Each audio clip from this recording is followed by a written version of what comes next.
A little over a month ago, I recorded a drone video showing the far yellow pond, and I want you to see how much more lush the whole area is in 1 month and 1 week. It's amazing in Missouri how things green up, and I commented on that in the video.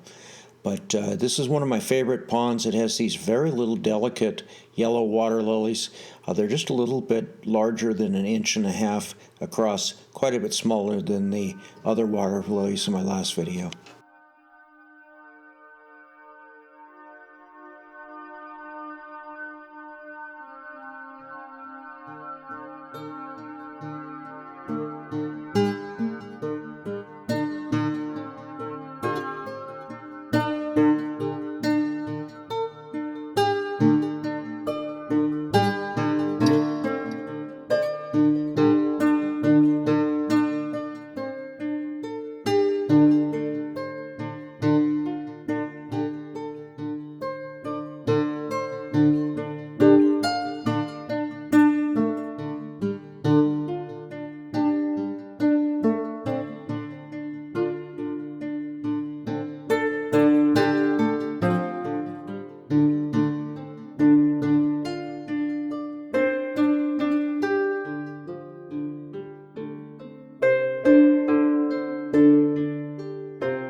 They're all over the place. He's a biggin'. Yeah, that's why I'm filming him. He's in a dead stump where there's probably plenty of bugs for him to eat.